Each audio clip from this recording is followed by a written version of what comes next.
Direction tout de suite Las Vegas où l'électronique fait son show. Le grand salon de la high-tech a ouvert ses portes dans le Nevada. Grands groupes et jeunes startups se sont donné rendez-vous pour présenter leurs innovations au public et aux investisseurs. On va tout de suite rejoindre sur place notre correspondant, David Benaïm. Bonsoir.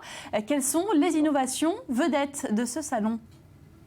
On trouve de tout, Daniel, au Consumer Electronics Show. Pas toujours pour le meilleur, mais avec de belles surprises. D'abord des tonnes de drones, des petits spécialisés grand public comme le mini-drone de Parrot et des géants destinés aux forces de sécurité comme ceux commandés par la police de New York pour surveiller Times Square. Des robots en tout genre, tout ce qui traverse l'imagination prend son nom de CE de Las Vegas. Nos maisons vont de plus en plus ressembler à l'univers de Jacques Tati, avec de l'électroménager hyper connecté, la domotique pour tout contrôler depuis son téléphone portable, la télévision avec écran qui s'enroule sur lui-même, comme du papier journal. Le CES est la version réelle de la vision futuristique de Retour vers le futur.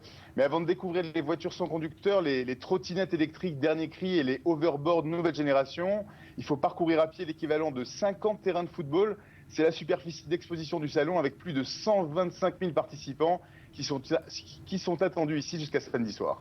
Plus de 125 000 participants et le salon fait la part belle aux étrangers. Israéliens et français sont notamment représentés. Oui, dans l'espace Eureka dédié aux startups, deux avenues se distinguent, celle de la délégation israélienne, avec une technologie innovante prête à toucher le grand public, comme Sensibo, un gadget astucieux pour contrôler la climatisation depuis son iPhone. Et la French Tech, la délégation française, portée cette année encore par la présence du ministre de l'Industrie, Emmanuel Macron, qui va soutenir toute la journée les innovations du Made in France. Ça reste quand même un show à l'américaine, marqué chaque année avec les tendances shopping pour le grand public, des objets qui seront pour la plupart disponibles pour les fêtes de fin d'année.